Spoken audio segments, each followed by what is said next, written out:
Dear Samuel, thank you for your application to join the Army. You do not meet the current medical standards for the Army and you're unable to continue your application. The reason for this is your clearly documented history of Asperger's syndrome. Candidates diagnosed with Asperger's syndrome by a specialist autism service may appear unremarkable on examination, but should normally be unfit. New entrants into the Army undergo intensive training, which is physical and mentally demanding. Recruits must also serve in a wide range of environments, and they must be able to meet physical demand of working in these tough conditions. The armed forces require that all new entrants must be fit to serve anywhere in the world for the duration of their service. If you believe that our decision has been made on the basis of incorrect or inadequate medical information, then you are able to submit an appeal. This will be your only chance to appeal the decision, so it's important that you send us all the new medical information you can. This is a medical process, and therefore any letters of support from non-medical professionals are unlikely to be accepted. Please also be aware that your doctor or specialist's opinion as to your suitability for military service is not a deciding factor in the appeals process. Hi, I'm Samuel, and I have a few things to say about this. So, this email makes it clear that I cannot appeal on the basis of anything other than medical records being inaccurate, and I can't do this because I'm autistic and it's fundamental to who I am. It's part of my identity. It's literally how my brain works, and I wouldn't want to be a different person.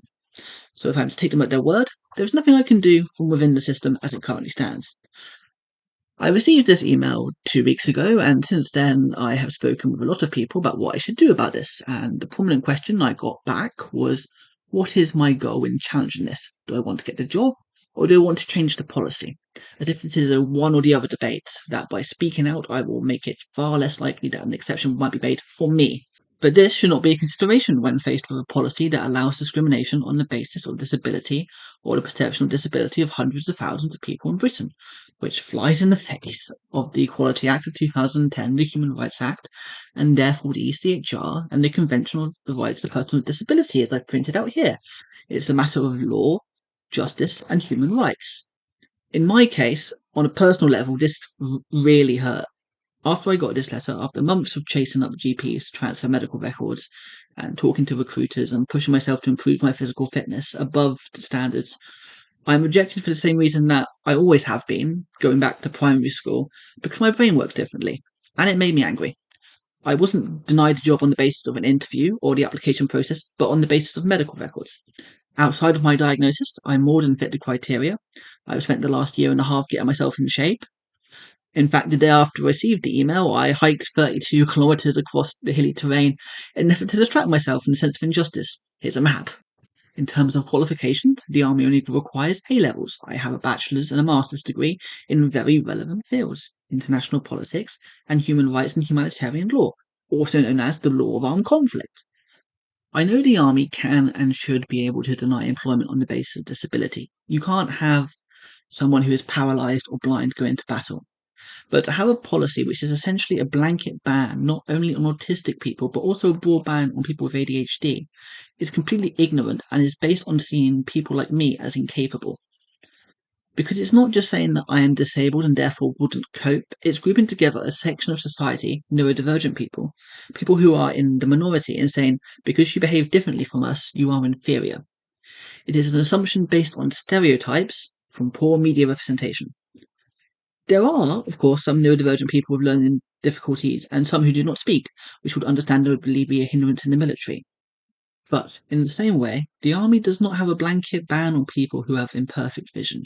You can join the Army wearing glasses, even if you cannot always see the world how everyone else sees it. I wasn't applying to be a frontline soldier or an artillery or tank commander. I was applying to be an educational training officer or a logistics officer, roles which, being autistic, would give me an inbuilt advantage in research and attention to detail. The ETS job in particular was tied into my skill set. It's all about researching places where troops will be deployed and creating information for them about the area, its culture, politics, and geography. It's also about learning languages and training foreign armies and teaching GCSEs and other developmental courses for soldiers. This is not beyond my abilities. My love of learning would actually enhance my skill at this job. This is something I could do very well.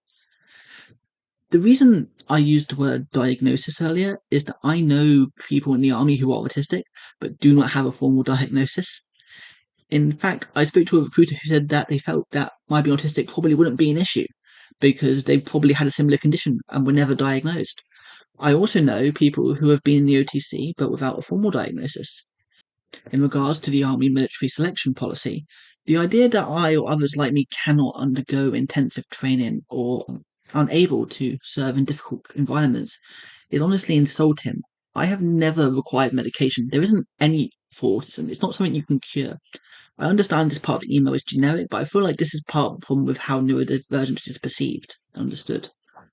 Being autistic shouldn't be classified as purely disability. It's so much more than that. It's a culture with its own language, a dialect which we speak in addition to the social norms and customs of neurotypical people, which we are coerced into learning from a young age. A large part of what is considered to be a disability by people who from the outside is simply that our method of communication is in the minority, and that we sometimes speak with a metaphorical accent. Like, don't misunderstand me. There are aspects which can be disabling, such as sensory issues, but these vary from person to person. It's a spectrum, not in the linear sense of not autistic at all to the most autistic, which sometimes leads to the cliche statement that everyone is a little bit autistic. It's a colour wheel where people who are autistic will have a variation of traits, which means a blanket ban is nonsensical. It assumes that everyone is the same, as if you would assume that all neurotypical people are of the same type of characteristics. I know I would find Sandhurst a challenge, and that being autistic may exacerbate that challenge. But I want for myself and for other people like me to have the same chance to succeed or fail as everyone else. I want equality for neurodivergent people, and for the military to question how it views people who are different. It was not barely 30 years ago where the army automatically dismissed LGBT people from the military for who they were, and I would put a bit of hand start up here for you. The army can and has changed how it views different before, and I hope they will again. But it's also an issue for the government. The army wouldn't be able to do this if the government passed legislation against it. This can be rectified politically as well as institutionally. It's about how society broader than the army sees people like me. They see broadly people like me as inherently disadvantaged, as incapable of serving in the military. And so it's not just the army's fault. This is a reflection of society. The military is a more conservative element of our society, a small c conservative, which means that they reflect how society see people like me. And so I want to start a campaign to challenge that perspective. I want to campaign for better media representation. I want to change this policy, but I want to do more than that. I want to fight for neurodivergent rights. I want to fight for disability rights, and I want to push the government to make changes on how they respond to people like me. And I hope I can persuade you of this. And I hope perhaps you'll share this video and talk about it and, you know, give it some thought, guys. Thank you very much.